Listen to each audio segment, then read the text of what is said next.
Primera de Corintios, capítulo 15. Esta es la segunda parte de la serie, ¿cómo resucitarán los muertos? ¿Cómo resucitarán los muertos?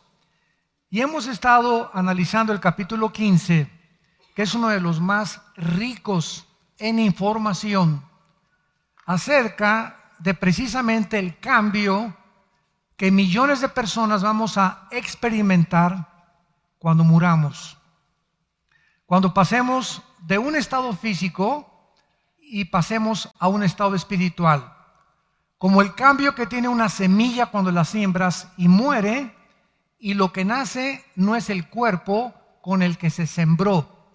Los árboles que tú ves ahorita en el bosque y en el campo, ese árbol tan inmenso estaba escondido en una partícula pequeñísima llamada semilla, donde estaba el potencial para ese árbol gigante que nació.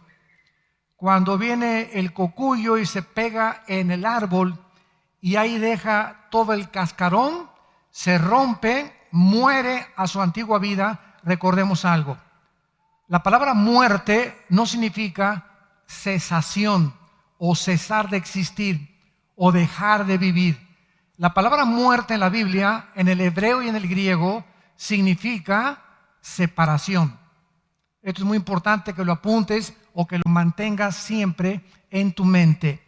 Cuando hablamos de muerte, estamos hablando de muerte espiritual. Que nacimos muertos espiritualmente, nacimos, ¿qué cosa? Separados espiritualmente de Dios. Cuando Adán y Eva tenían contacto con Dios y le dijeron a Dios: déjanos a nosotros decidir. Al comer el árbol del bien y del mal, lo que es bueno y lo que es malo, se cortó el cordón umbilical. Se cortó completamente la comunicación con el otro mundo invisible espiritual, que la Biblia nos revela que es más real que el mundo físico. Entonces, de Adán a nuestros días, todos hemos nacido completamente bloqueados hacia Dios. Pero como traemos la imagen y semejanza de Dios, se inventaron las religiones. ¿Qué son las religiones? Sustitutos para poder traer una respuesta al ser humano de aquello que va más allá de lo natural. Entonces, todas las religiones hablan de que necesitamos hacer algo, buenas obras y pórtate bien, y códigos de conducta y códigos de moral para que pueda ser aceptado por Dios, y también sacrificios. Vamos a ver más adelante, los hindúes, las tribus, los aztecas, los tlaxcaltecas, etcétera, etcétera, ofrecían sacrificios para agradar a un Dios que no conocen, creyendo que el sacrificio les daba aceptación ante Dios.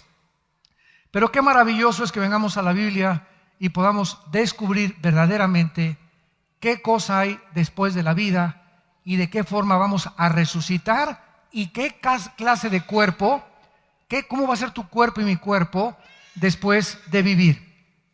En 1 Corintios capítulo 15, versículos del 20, 21 y 22, en la primera conferencia que vimos hace 15 días, analizamos que primero en la resurrección, versículo 20, Cristo ha resucitado de los muertos, primicias de los que durmieron es un hecho.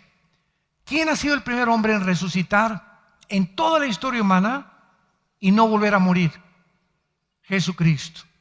En el Antiguo Testamento, Elías se resucitó y Eliseo muertos, pero esas personas que resucitaron en el Antiguo Testamento volvieron a morir. Cuando Cristo vino, resucitó a Lázaro, ¿se acuerdan? Pero Lázaro volvió a morir después. La primera persona que ha resucitado para no volver a morir ha sido Jesucristo. Y por eso se le llama los primeros frutos. Él es el primero en toda la serie de resurrecciones que vamos a ver, que es el que jamás volverá a morir. Muy bien. Y dice el versículo 21, por cuanto la muerte entró por un hombre, también por un hombre la resurrección de los muertos. Qué interesante que la Biblia hace 2000 años, porque esta carta se escribió hace 2000 años por el apóstol Pablo, nos hable de que algo se transmite de generación en generación en generación desde Adán hasta nuestros días. ¿Y de qué otra forma se transmiten las herencias espirituales, físicas y emocionales si no es genéticamente? Y hasta 1860 Gregorio Mendel descubre las leyes de la herencia. Hasta 1860, haciendo experimentos con chícharos y dándose cuenta que al experimentar pasaba un chícharo verde y se transmitía la herencia genética o las condiciones de ese chícharo en otro chícharo, y después los médicos y los científicos dejaron de un lado la investigación genética. Y no fue hasta 1954, escuchen muy bien, cuando el doctor James Crick y el doctor Watson descubrieron el ácido desoxirribonucleico, que se conoce como el ADN, o en inglés el DNA. Y entonces estos médicos les dieron el premio Nobel en 1954, y de 1954 al año 2000 nombraron al presidente del genoma humano, así se llamó el genoma humano, nombraron a un cristiano llamado Rafael Collins, el doctor Collins, que era cristiano. Y en el año 2000 exactamente, el presidente Clinton en la Casa Blanca le dice al doctor Collins, presidente del proyecto del genoma humano. Así terminó el siglo XX, con el máximo proyecto de investigación científica que ningún ser humano se pudo imaginar. El presidente Clinton le dice al doctor Collins, hemos comenzado a descubrir el libro de la vida. Y del año 2000 a nuestros días, pues ya la investigación genética va muy avanzada al grado, ¿verdad?, que aun cuando en el siglo XX se experimentó con clones, ¿se acuerdan la famosa ovejita Dolly, que fue la que clonaron por primera vez? Nada más que en la clonación, si agarras un borrego de 10 años y lo clonas, el clon tiene que tener la misma edad de lo que tú clonaste. Si ahorita me clonan a mí, mi clon tendría que ser de la misma edad que yo tengo. Y ahorita la investigación científica, aunada con la ética moral y con las leyes de los gobiernos, están en un mare magnum de problemas y de interrogantes, porque pues un clon, ¿qué va a ser? ¿Tu hijo? ¿Tu primo? ¿Tu papá? ¿Tu mamá?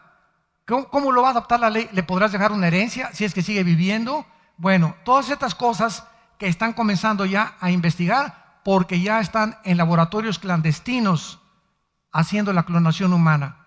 Adolfo Hitler, los nazis, soñaban, ¿verdad?, con el famoso médico Mengele, que no sé cuántos de ustedes vieron una película muy famosa, Los niños de Brasil, donde vemos ahí cómo los nazis comenzaron a experimentar con mujeres embarazadas para tratar de hacer experimentos genéticos a escondidas de la humanidad.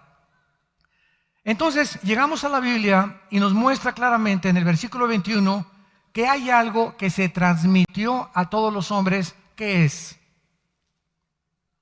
Está clarísimo, ¿no lo acaban de leer?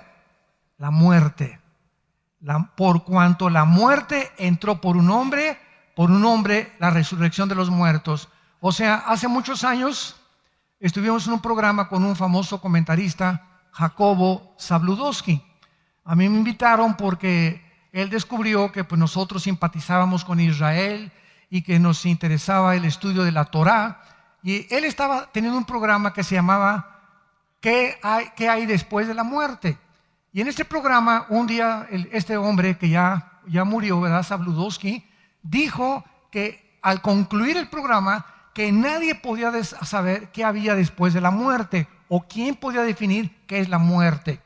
Es cuando nosotros entramos, ¿verdad?, y cuando ya se hizo otro programa con otro comentarista, Nino Canún. Y ahí estuvimos 5 programas con Nino Canún debatiendo los fantasmas. Porque ya no, al entrar a este campo ya, ¿verdad?, místico, a este campo ya que trasciende la metafísica, entonces ya se comenzó a tratar que los fantasmas, ¿quiénes sean los fantasmas? Y desde luego que yo en esa serie con Nino Canún tenía yo aquí a mi derecha a un brujo, tenía a un rabino, tenía a un cura de la Iglesia Católica, estaba un representante de la Iglesia Ortodoxa. Éramos como 6 o 7 personas que representábamos diferentes puntos de vista. Y pues yo siempre llegaba, ¿verdad?, pues con mi Biblia. En el tercer debate, y todavía lo pueden ustedes conseguir, esto lo pueden conseguir en video, ahí está en el internet, Nino Canún me dice, ¿verdad?, yo no quiero que venga usted ya con la Biblia.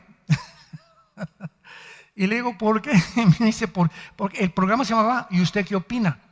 Entonces le digo, ustedes me están preguntando qué opino, y quiero decirles que no importa qué opino yo, ni qué opina Platón, ni Sócrates, ni Buda, ni Confucio, qué opina Dios. Y creo que la Biblia, le dije, es el libro donde podemos tener la única realidad de quiénes son los fantasmas, a lo que ustedes les llaman fantasmas.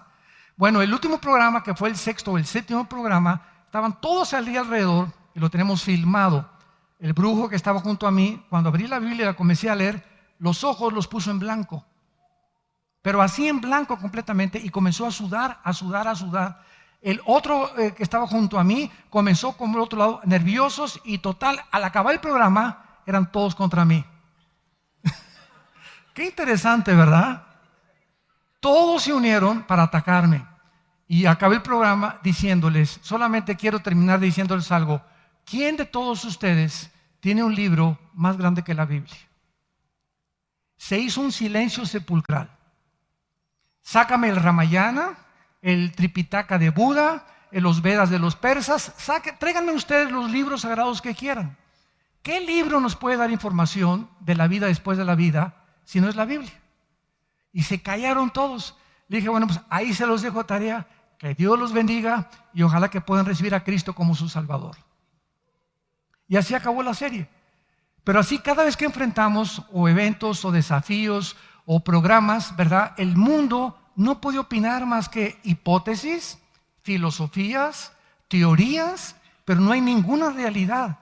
Porque el único ser que ha traído la realidad de que hay vida después de la vida ha sido el Hijo de Dios, el Señor Jesucristo. Muy bien.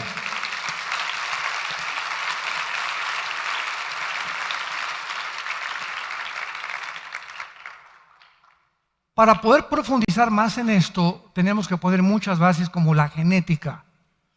Hace algún tiempo me mandaron un correo diciéndome, ¿cómo es posible que el pecado se transmita genéticamente? Y les contesté, ¿por qué José no tuvo relaciones con María para que naciera Jesucristo? La misma Iglesia Católica, Apostólica y Romana nunca pudo contestar esto hasta que se descubrieron las leyes de la genética. ¿Por qué José no podía tener relaciones con María? ¿Y por qué el Hijo de Dios, el Señor Jesucristo, no podía nacer de un hombre y de una mujer como tú y yo nacimos? No es hasta que se descubren las leyes de la genética, santos de Dios, que la gente dice, la Biblia, ahora hace 2000 años que la Biblia enseña que un ángel se le apareció a María. Y está en el Evangelio de Mateo y en el Evangelio de Lucas. Y el ángel le dice a María, María, no vas a tener nada de relaciones con José, ni en tu luna de miel. ¿Por qué? Porque lo que van a hacer dentro de ti no va a ser el producto de un hombre. Entonces María, imagínense, pues no entendía nada, ¿no?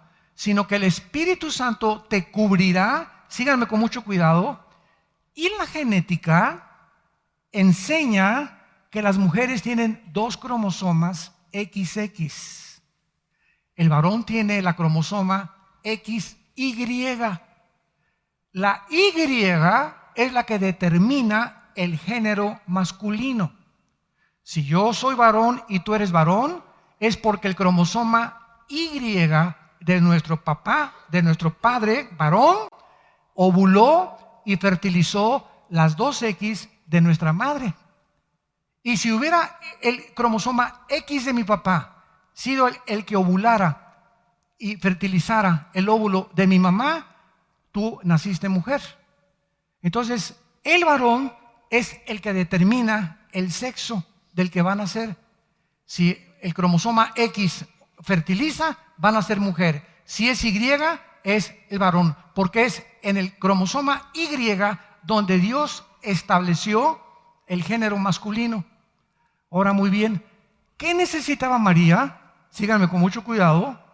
¿Qué necesitaba María para que naciera hombre? Un cromosoma Y. No lo podía poner José. ¿Por qué? Esa es la pregunta de los 64,000 pesos, como decía Jacobo Saludowski y Paco Malgesto, ¿se acuerdan? Estamos hablando antes de Cristo, ¿verdad? ¿Por qué? Porque José no podía implantarle el cromosoma Y a María, porque ahí en el cromosoma Y se transmitía el pecado.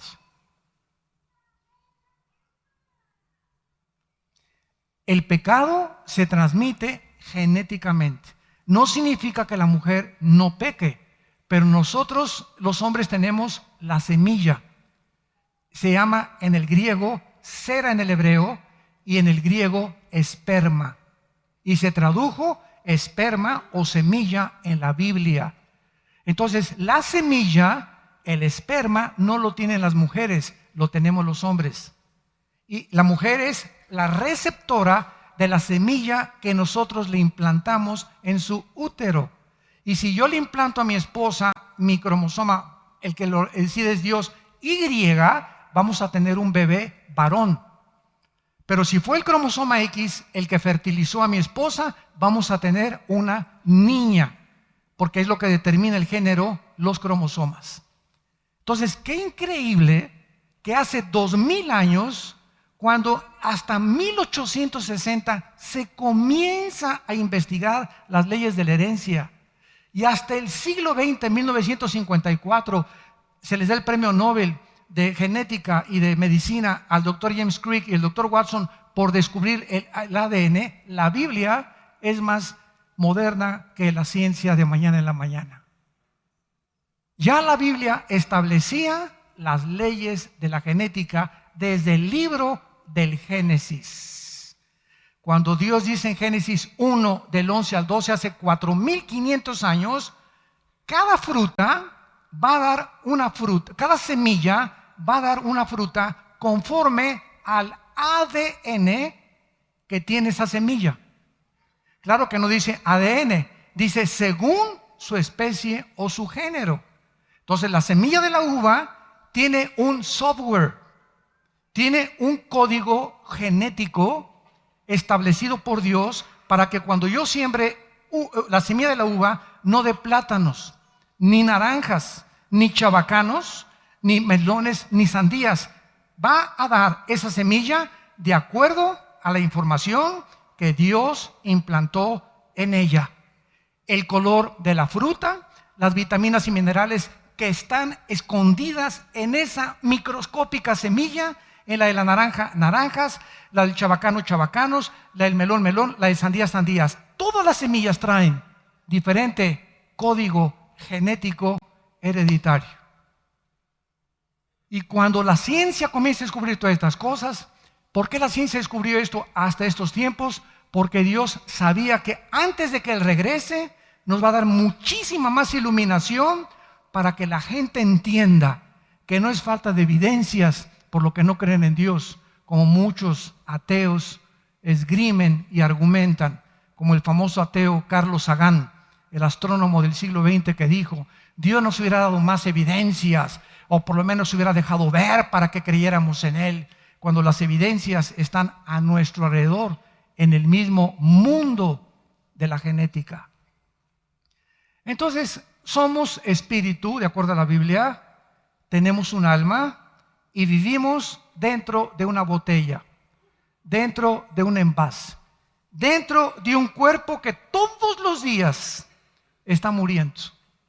Hay una muerte celular continua en nuestro cuerpo, que es la que produce que un bebecito salga aquí, comienza a abrir los ojitos, comienza a hablar, comienza a adaptarse el mundo que lo rodea, comienza a llenarse de información, crece a la juventud y los jóvenes creen que el mundo es de ellos y que por aquí, que por allá, esto y el otro. Llegamos a los hombres maduran casi hasta los 30 años, las mujeres a los 20, 18, son más maduras que nosotras, más inteligentes que nosotros también muchas veces. Una niña de 15 años ya se pinta y aquí por allá, y nosotros hasta los 18, 20 jugando a la rayuela y al trompo, ¿verdad? Las mujeres despiertan más rápido al sexo que nosotros. Por eso, ¿verdad? En Estados Unidos los psiquiatras y consejeros matrimoniales han llegado a la conclusión de que los americanos casi siempre se casan de la misma edad. Se casa un muchacho de 25 con una de 25, cuando lleguen a los 40 ya aparece su mamá. Y por eso hay tantos divorcios. Por eso primero Dios creó a Adán y después a Eva. Es importante, ¿verdad?, que el hombre le lleve cierta edad a la mujer, porque ellas nos ganan en muchas cosas, envejecen más rápido que nosotros, y el hombre siempre anda buscando, ¿verdad? Les llaman rabo verdes, ¿verdad? Chavitas más jóvenes, porque es la naturaleza humana. Entonces, esa es la naturaleza humana, y es cuando lo comprendemos, porque Dios nos pone cercas y cuidados, y nos dice, cuidado, ¿verdad? El que comete adulterio es falto de entendimiento. Entonces, somos un espíritu, tenemos un alma y vivimos dentro de un cuerpo que es un envase temporal. Se está muriendo celularmente. Cuando te entierren, te coman los gusanos, o acabas en la panza de un tiburón, o acabas sepultado en un temblor, o te queman. Los primeros cristianos en el siglo I los quemaron vivos, hacían antorchas con sus cuerpos. En fin, no importa de qué forma este cuerpo acabe. Si te creman, mucho mejor que te entierren. Te vas a ahorrar en la funeraria y te vas a ahorrar muchas cosas. Entonces no importa ya bajo el Nuevo Testamento si te creman o te entierran y te ponen veladoras o no veladoras, o una caja de $10,000 o una caja de 1,000 pesos. Ya en el muerto, en la caja no hay nadie. Y hay gente, mijito, aquí estás, tu hijito ya no está ahí. Ya no está tu comadre tampoco ahí, ni tu mamacita, ¿verdad? Pero todo lo hacemos porque no conocemos la revelación de Dios, y esto es normal. Yo no estoy criticando eso, es normal en el ser humano. Pero cuando ya conocemos realmente que un cristiano ya no regresa al panteón. Es como el chiste ese, ¿verdad?, de la India María. No sé cuántos de ustedes hace mucho tiempo se los conté. El famoso Día de los Muertos. Entonces está la India María dentro de un panteón con una olla de mole. Y llega la señora Pompidou con unas rosas carísimas, etcétera, etcétera. Y va pasando la señora Pompidou y le dice a la India María, India bruta, ¿cuándo crees que tu muertito se va a comer el mole? Y se para la indita y le dice, cuando venga el suyo por las flores. O sea, tanto los incultos, ¿verdad?, y los ignorantes, como los más educados, hacemos cosas, porque eso se llama paganismo. ¿Por qué? Porque somos ignorantes y creemos, y a llorar ahí, ya no hay nadie en la tumba. El cristiano ya no regresa jamás al panteón, porque la persona que se murió ya está ahí arriba y nos está diciendo, apúrense, aquí los estamos esperando, a los que somos cristianos desde luego, ¿verdad? Pablo dijo, el morir es Cristo, el morir es ganancia para mí. Entonces, cuando hay este conocimiento, dejamos de practicar lo que se llama en la Biblia las costumbres de los pueblos paganas, porque son costumbres que estábamos acostumbrados a hacer por tradición, porque se nos inculcaron desde niños, de acuerdo a la religión que tengamos, estas tradiciones, como irnos de rodillas a una iglesia y sangrarnos, o golpearnos con pencas de plátano en la espalda y sangrarnos la espalda, etcétera, etcétera. Esto viene desde hace miles de años, porque traemos la conciencia de que necesitamos hacer algo. Mira, Dios, cuánto sangro, mira mis rodillas, me vine 15 días caminando de rodillas o cargando tal cosa. Todo eso no es crítica, es simplemente la realidad de gente que no conoce la Biblia. Es todo. Ignoran qué hay detrás de la muerte. Y nosotros ya no podemos vivir así con esa ignorancia. Entonces, el espíritu, el alma y cuerpo. ¿Qué es el espíritu? Somos espíritu, alma y cuerpo. Estos son los elementos naturales, originales de Adán y Eva. El espíritu, con mucho cuidado, síganme, es la parte a través de la cual el ser humano estaba conectado con el otro mundo. El mundo espiritual invisible, no material, no físico. Dios es espíritu y Él se conecta y tiene contacto con el ser humano no a través de su alma ni a través de su cuerpo. Sígueme con mucho cuidado. Dios es espíritu y si va a tener contacto con los seres humanos es a través de nuestro espíritu. ¿Por qué? Porque tenemos que hacer iguales para poder funcionar. Pero el ser humano murió, se separó, se le fundió el foco a Adán y Eva. Esta es la historia de la Biblia y tiene mucho más lógica y más coherencia que decir que venimos de chita o que venimos de un proceso o de una selección natural evolutiva. Entonces, el ser humano desde Adán hasta nuestros días ha nacido cojo o manco, separado espiritualmente de Dios. ¿Qué es el alma? Es la mente, los sentimientos, las emociones, la voluntad y el intelecto. Esa es el alma.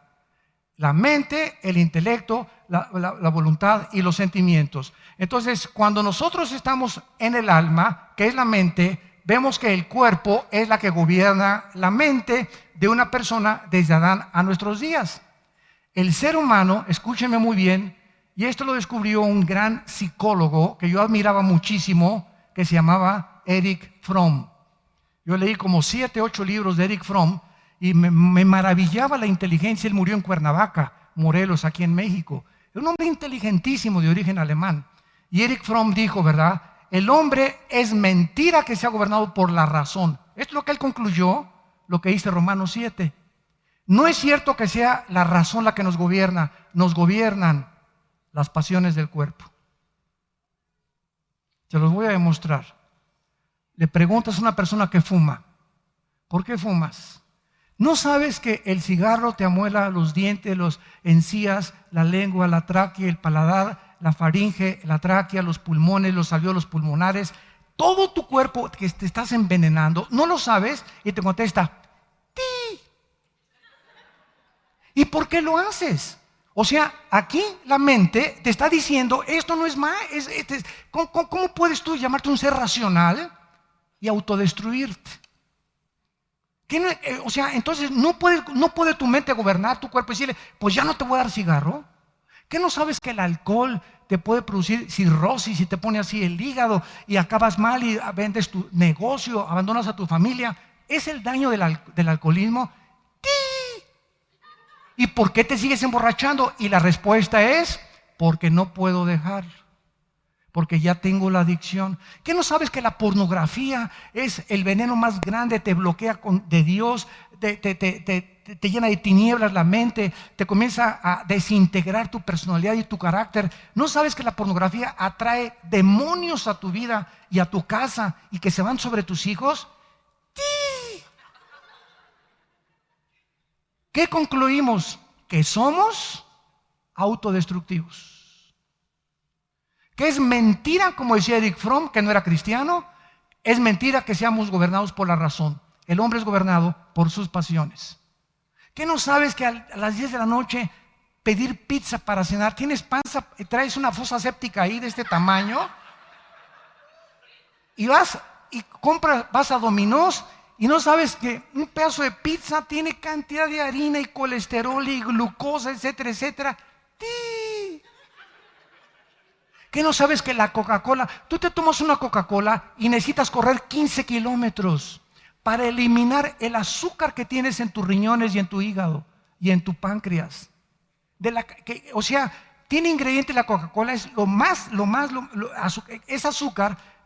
Mi cuerpo no fue diseñado para eso, ni tu cuerpo tampoco. El cuerpo es como si le echaras azúcar al motor de tu carro de gasolina. El carro está funcionado para funcionar con ciertos etanos, ¿verdad? Y con cierto tipo de gasolina, pero no con azúcar.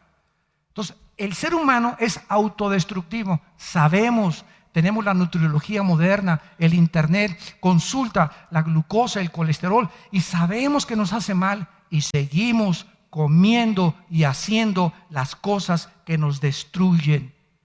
Esta es la razón por la cual Cristo bajó del cielo.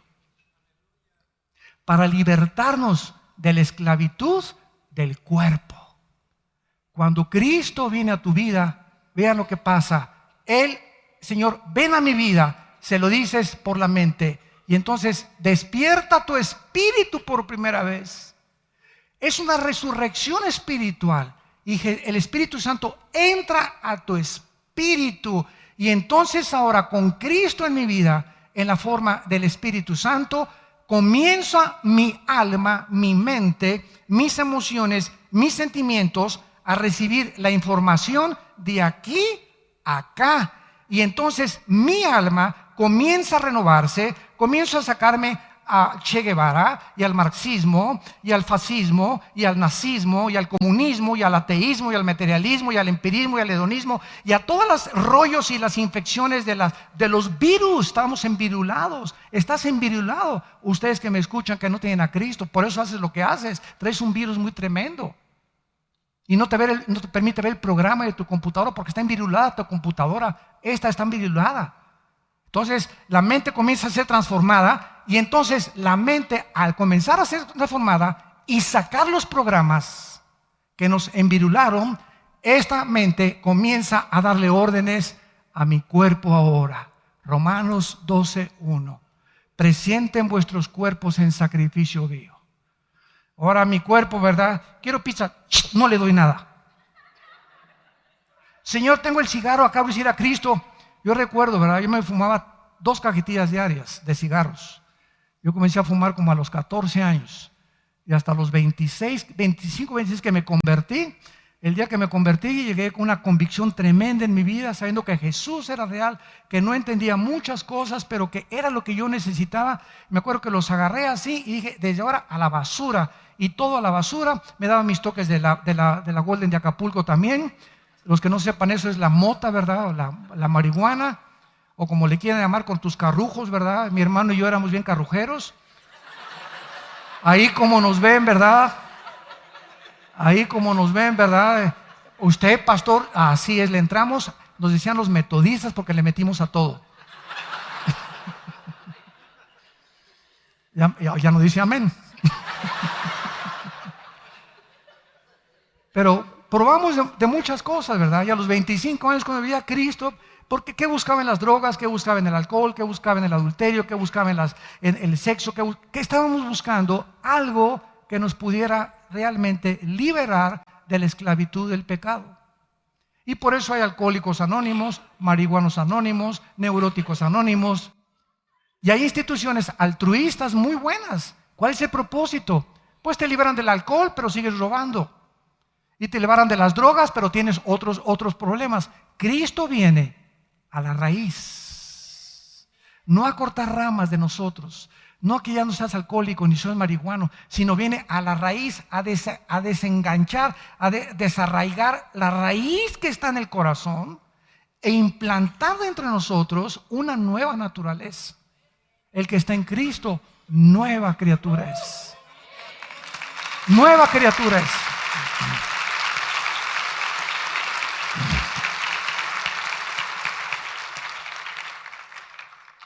Desde Adán entonces hasta nuestros días, por herencia genética, nacimos en pecado. ¿Qué significa esto? Separados de Dios. Por eso somos autodestructivos. Porque el ser humano es indefenso para ayudarse a sí mismo. Todas estas instituciones altruistas que existen es con el propósito, todos reconocen que algo está mal con nosotros, todos.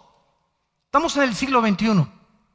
El siglo XX, los descubrimientos científicos más grandes de la historia, los avances tecnológicos más grandes de la historia, el internet, el iPhone, la desintegración del átomo, las centrifugadoras del plutonio 235, los aviones, llegamos a la luna en el 69, en el 54 la primera plataforma especial, el internet, los avances en la medicina, etcétera, etcétera. Y estamos ahorita en el año 2016 del siglo XXI, a punto de destruirnos con una tercera guerra mundial. Jesucristo, la Virgen María y el burrito que los acompaña. Me dijeron que ya no dijera la Virgen de los Remedios. Dios mío santo, misericordioso. Con todos los descubrimientos y con toda la tecnología, el hombre se ensoberbeció y nos creemos dioses. Y todavía siguen creyendo que el ser humano tiene la respuesta a la economía de Europa, a los refugiados de Europa, al problema del Medio Oriente, al abandono moral de Estados Unidos, a la crisis de valores e ideologías políticas en Centro y Sudamérica. Todavía creemos nosotros que algún hombre con alguna política, con alguna ideología, va a mejorar las cosas. Hemos hecho el ridículo como administradores del planeta Tierra. ¿Por qué? Porque estamos separados de nuestro Creador.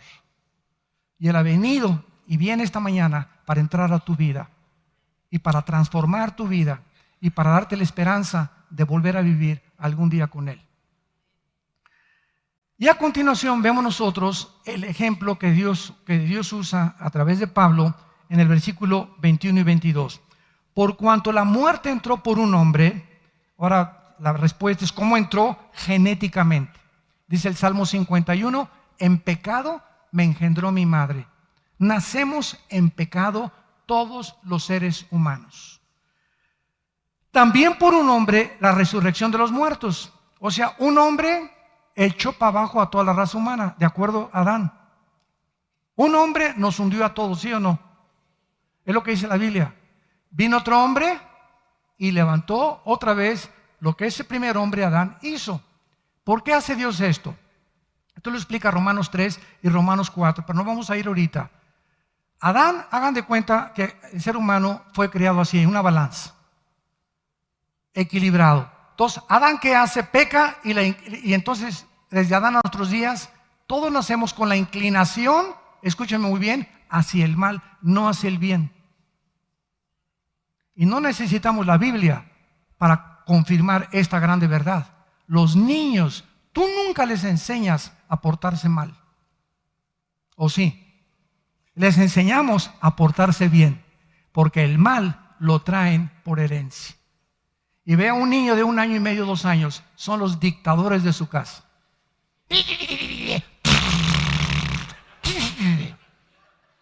Y comienzan a gritar, y eso y el otro. Y ya 2, 3, 4 años, y les pones a 2 o 3 niños de 3 o 4 años con diferentes juguetes. Y el otro, ese ya no lo quiero. Y al ratito quiere todos los demás. Esos experimentos los han super hecho todos los psiquiatras y los estudiantes del carácter y la personalidad infantil. Y han descubierto eso, que traemos ya desde niños la maldad, lo malo. Y les enseñamos a portarse bien. Es el diagnóstico precisamente de la Biblia. Nacimos en pecado, con la tendencia hacia el mal por haber nacido separados de Dios. Entonces la balanza se inclinó con Adán. Y Dios sabía que iban a nacer personas que iban a decir, ¿y a mí por qué me culpas de ese tonto de Adán? ¿Yo qué culpa tengo de que él? Bueno, ¿sabes una cosa? Lo que él hizo, tú lo sigues haciendo. Como dice el dicho del granjero. Era un granjero que comenzó la cosecha y había una calabacita que nació chueca. Entonces pasa el granjero a cortar todas las calabazas chuecas y a echarlas al fuego. Y la calabacita chueca le dice al granjero, ¿por qué me echas al fuego si yo no tuve la culpa de nacer chueca? Y le contesta el granjero, te voy a echar al fuego no porque hayas nacido chueca, sino porque nunca quisiste enderezarte. De tal manera amó Dios al mundo que nos ofrece la medicina para enderezarnos. Y si tú te llegas a condenar una vez al infierno, Dios no te quería enviar al infierno. Dios te ama y dio a su Hijo para darnos la medicina de salir de ese estado de autodestrucción en el que hemos nacido. Y si tú te condenas, no es porque es la culpa de Adán, es porque tú quisiste seguir viviendo igual que Adán y no quisiste tomarte la medicina que es la sangre de Jesucristo. Es el único antídoto contra el pecado del ser humano. Entonces Adán hace esto, inclina la raza humana, viene Cristo y hace esto. De Cristo para nuestros días, de hace 2000 años, nacemos todos así ya. Con la opción de decirle a Dios, te necesito, Señor, me estoy autodestruyendo, soy un adúltero, borracho, parrandero y jugador, drogadicto, esto y el otro, soy un mentiroso, soy un hipócrita, con mi familia tengo una cara, en mi trabajo tengo otra cara, con mis amigos tengo otra cara, tengo 3 personalidades, esto no puede ser, tengo una personalidad desintegrada, no soy lo que yo quiero ser, etcétera, etcétera. Señor, ayúdame, entra a mi vida como mi Señor y mi Salvador. Y Dios te promete que si tú clamas a Él, Él te responderá y te enseñará cosas grandes que tú no conoces. Entonces no hay nadie que pueda acusar a Dios de injusto, de que Él nos condena por una herencia que recibimos, porque así como vino la enfermedad, vino también la medicina contra esa enfermedad que la Biblia llama el pecado. Muy bien, ahora veamos a continuación rápidamente, como dice aquí en el versículo 23, porque en Adán, versículo 22, todos mueren. ¿Qué es la muerte? Es el resultado del pecado. Este comentarista Sabludowski nunca pudo contestar por qué tenemos que morir, ni a los invitados que tuvieron en el programa. Nadie puede saber por qué tenemos que morir, por qué no vivimos eternamente, por qué se tiene que terminar nuestra vida a los 70, 80, 90 años de edad. ¿Por qué? La Biblia es el único libro que nos da la respuesta, porque la paga del pecado es la muerte. La paga, el salario que el pecado con el que tú naciste y yo nací demanda es la separación de Dios eternamente. Pero el regalo de Dios es vida eterna en Cristo Jesús. Dice en el versículo 22, así como en Adán todos mueren, en Cristo todos serán vivificados. Pero cada uno, y vean el orden, en su debido orden. Dios es un Dios de orden. Cristo fue el primero, ¿verdad? Las primicias. Luego los que son de Cristo, ¿quiénes somos de Cristo? ¿Perdón? No, pero no todos, ¿eh? En el Antiguo Testamento no eran de Cristo. ¿Sabían ustedes eso? ¿Saben quiénes somos de Cristo? Los que estamos en Cristo desde Pentecostés a nuestros días. Vamos a primera de Tesalonicenses, capítulo 4. Esto es muy importante. ¿Quiénes somos los que estamos en Cristo? Primera de Tesalonicenses 4, versículo 13. Tampoco queremos, hermanos, que ignoren acerca de quiénes. Ya vimos en la clase anterior que dormir no es la muerte no es un estado de inconsciencia. Porque en el momento que morimos estamos conscientes, lo demostramos la clase pasada. Entonces, el término dormir implica que el cuerpo está completamente como anestesiado, ¿verdad? El alma se sale, lo vi en la clase pasada, y el espíritu también. El cuerpo se queda en la tumba, te queman, o en la panza un tiburón, no importa. El cuerpo, donde acabe tu cuerpo, no importa. Al salirse el alma y el espíritu, vemos nosotros aquí en este pasaje que viene Cristo. Cuando venga Cristo con Él, venimos el alma y el espíritu. El cuerpo va a resucitar, y lo que resucita no es el cuerpo que tú tienes ahorita ni el que yo tengo. Muchos tienen orejas de papalote, otros nariz de codorniz, otros cachetes de cotorra del África, ¿verdad? Otros bajitos, otros altos, ¿verdad? No hay las mujeres más bellas, Miss Universo y todo, se siguen creyendo que les falta algo, que siempre hay alguien más bonitas que ellas, en fin, ¿verdad?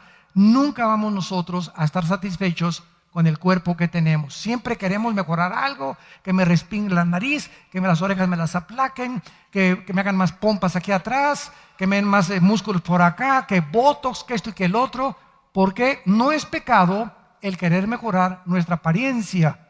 Es pecado que se convierta en una adicción y que cada 3 o 4 años te estiren la cara y acabes como Michael Jackson.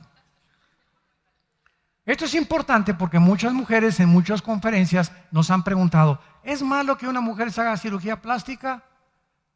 Y tú como cristiano tienes que contestar, ay, no es pecado, te vas a ir al lago de fuego. ¿Es pecado que un hombre también se haga ciertos cambios en su apariencia física? No es pecado. Pero sí es pecado lo siguiente: si tú consultas a un cirujano plástico, él te va a dar este consejo, muchachita: nunca te hagas una cirugía plástica antes de los 40 años. Todas las Miss Universo que hubo hace 2 Miss Universo eran menores de 22, 23 años de edad. El 65% estaban operadas. Y sabes una cosa, lo que el cirujano plástico te dice, que la cara de una muchacha o de un hombre hasta los 40, 45, 50 no se acaba de conformar. Los músculos siguen creciendo, te vas estirando. Ve una foto cuando tenías 15, cuando tenías 20, cuando tenías, y eres diferente. Te haces la cirugía plástica ahorita o te pones así la boca así, como muchos quieren tener, la verdad, tipo Angelina Jolie, y quieren tener la bocota sí o sí o sí. A los 10 o 15 años, ¿verdad? Ya se te va a deformar porque ya crecieron los cachetes, te creció por acá esta cosa, y sí. Que se eduquen. Entonces, hasta los 40 ya, ¿verdad? Te puedes una jaladita, no hay ningún problema, ¿verdad? No hay ningún problema. Y dice un cirujano plástico muy famoso que conocimos mi esposa y yo, y la segunda operación es a los 55 o 60 años de edad ya. Pero no te las hagas a los 40, 45, 50, 55, como me acuerdo de la famosa actriz mexicana María Félix, que cuando levantaba la mano se le levantaba la patita también, ¿verdad? 12 cirugías plásticas se hizo la señora, 12. El pobre Michael Jackson, imagina, con millonario, y no encontró un cirujano. Cuando fue con el tercer cirujano le dijo: Michael, ya no tienes remedio, te has deformado completamente, pues ahora quiero así, hasta se puso una sustancia para dejar de ser negrito, y por él quería ser blanco. Qué increíble, ¿verdad? Todo lo que tratamos de hacer. Entonces, cuando nosotros resucitemos, dice primera de Tesalonicenses capítulo 4, no quiero, hermanos, que ignoren acerca de los que duermen, para que no se entristezcan como los otros que no tienen esperanza. Es lógico que un cristiano, al ver morir a un ser querido, lloremos. Llorar no es malo, es todo lo contrario. Abstenerse de llorar te puede llevar a una crisis nerviosa, o te puede llevar a un estado de depresión tremendo. Si tienes ganas de llorar, llora y patalea y grita, y desahógate lo más que puedas. Es sanísimo llorar. Dios hizo las lágrimas. Pero un cristiano, después de 2 o 3 meses, no sigue llorando. Digo, de vez en cuando te entristeces y ves el cuarto de tu hijo, de tu primo, de tu esposo, y nos llegan recuerdos, ¿verdad? Ni tampoco nos vestimos de negro. Como me acuerdo mi abuela, ¿verdad? Se murió uno de sus hijos, 6 años no se quitó el vestido de negro. Yo, señora, ¿por qué le decía? Mi abuela se llamaba materna Evercita, ¿por qué te quitaste, por qué estás de negro? Estoy de luto. Imagínense nada más, ¿no? Costumbres paganas, transmitidas por tradiciones que no tienen su origen en la Biblia. Y es normal, ¿verdad? Cuando no sabes, creen que es el luto. ¿Y qué? Una vestida de negra, ¿qué te va a hacer? O sea, el muertito te va a ver y sigue de negro, sigue de negro, sigue de negro, mamacita, sigue de negro, mi abuelita. Por el amor de Dios, ¿verdad? Pero repito, entonces es una mezcla de tristeza con gozo. La muerte de nuestros seres queridos es una mezcla. Nos entristecemos, pero tenemos el gozo de que están en un mundo mejor. Y ya no están con nosotros sufriendo. No, yo hubiera querido que mi abuela a los 90 años se quedara aquí, la viejita, a seguir sufriendo con nosotros, a que le sigamos alimentando y esto y el otro, ¿verdad? Dice un hermano que me habló hace mucho tiempo: oye, mi mamá está muriendo, mi abuela de 93 años está muriendo. Le dije: déjala que se pinte ya. No, es que, papá, ¿qué quieren que se quede? Tenemos que morir todos. Y ya tu abuelita no puede ni caminar, la pobre, ya es una libertad, es una prisión el cuerpo, que al morir sale como la mariposa, rompe el cocuylo y nos está esperando los ángeles y Dios. Si supiéramos eso y lo creyéramos, entonces compensa la tristeza que tenemos. ¿Me siguen?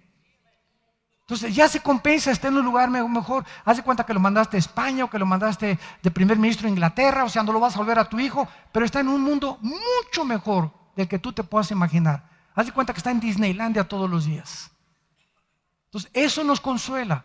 No quiero, hermanos, que ignoren acerca de los que duermen, para que no se entristezcan como los que no tienen esperanza, que les dure el luto 5 o 10 años.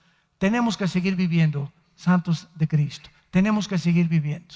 de alguna u otra manera, Dios nos fortalecerá para seguir adelante con nuestras vidas. Y el versículo 14 es el que nos incumbe.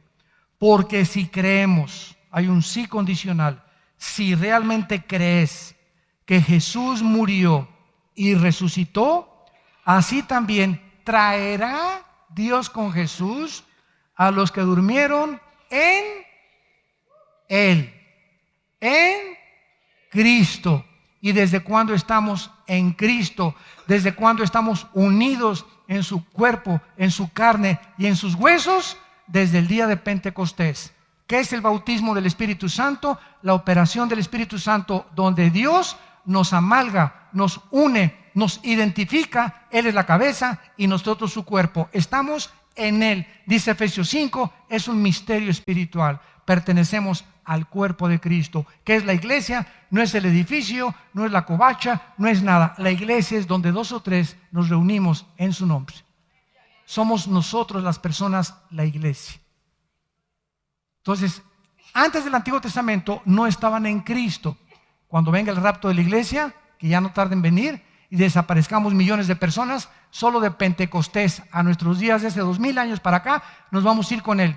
¿Qué pasará con los demás santos? Vean el orden de las resurrecciones. Apúntenlo a los que les interese.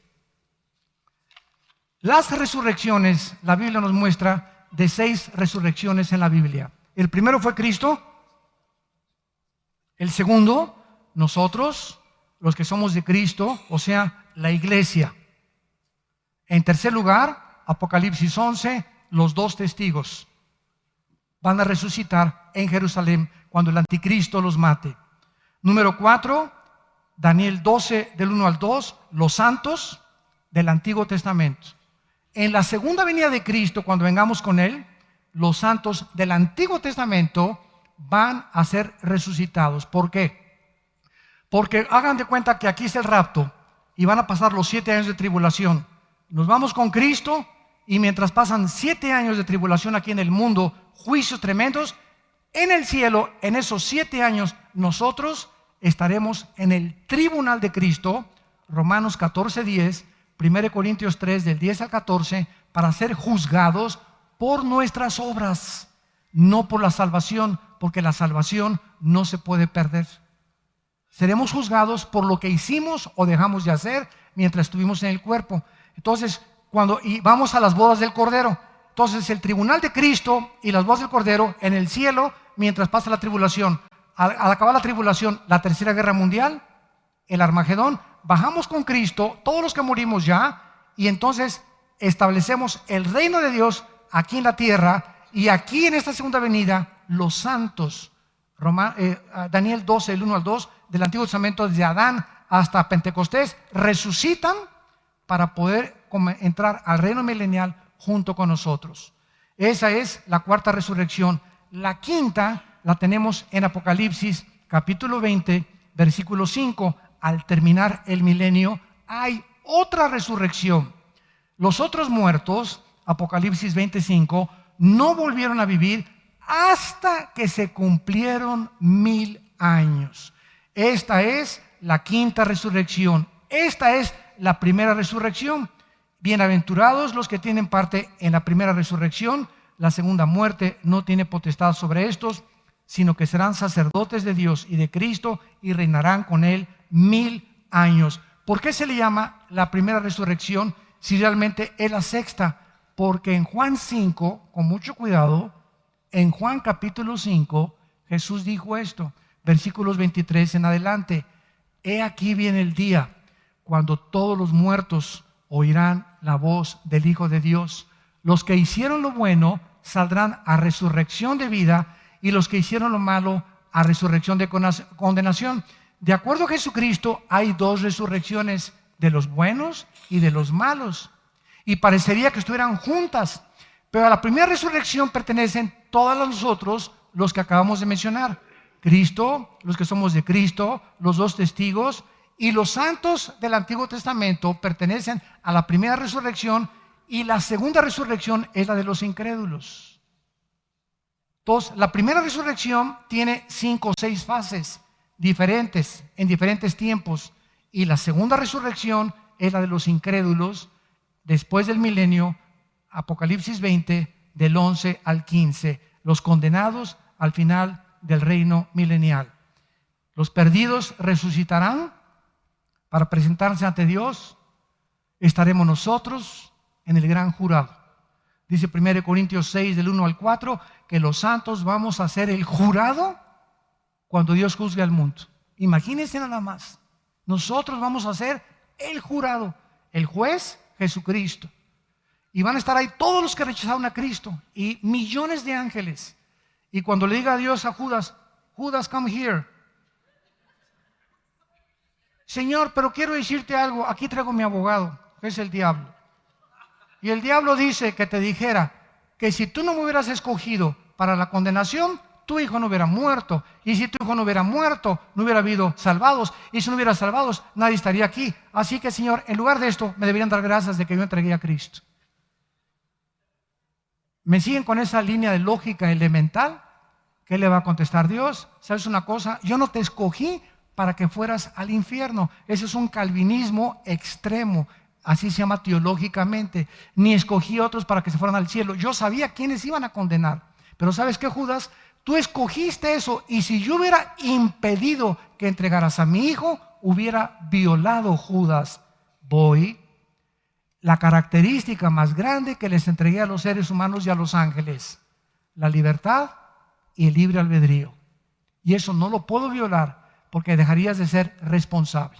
Seríamos títeres del destino si Dios escogiera a unos y otras para condenarse. ¿Qué clase de amor es esa? Cuando dice la Biblia que Dios, para que todo aquel que en Él crea no se pierda, mas tenga la vida eterna. Padre, te damos gracias por tu palabra. Te damos gracias, Señor, por esta revelación e iluminación que nos das para comprender el mundo espiritual. Tú no quieres que permanezcamos ignorantes, sino que levantaste a tu Hijo de entre los muertos a los 3 días. Y fue la resurrección de Cristo la que cambió el mundo antiguo y transformó el imperio romano. El imperio más grande de la historia fue conquistado por el mensaje de los apóstoles que el Hijo de Dios había prometido resucitar, y lo cumplió. Y cuando ellos lo vieron con sus propios ojos, que Jesús era real y que los invitó a tocar su cuerpo y sus llagas que le hicieron en la cruz, se apoderó de ellos el espíritu de poder y de valor, y se enfrentaron al mundo gritándoles: arrepiéntanse de sus pecados. Y este es el mensaje que Dios nos ha entregado: arrepiéntete de tus pecados, porque el reino de Dios ha venido. Y Dios quiere que no te condenes. Dios dio a su Hijo en la cruz para que tú no mueras eternamente, separado de Él eternamente, sino para que seas partícipe de la vida eterna.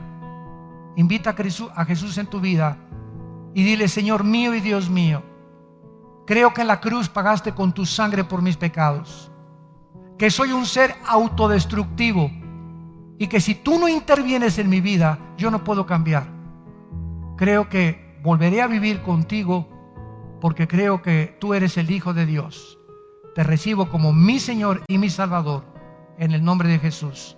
Amén.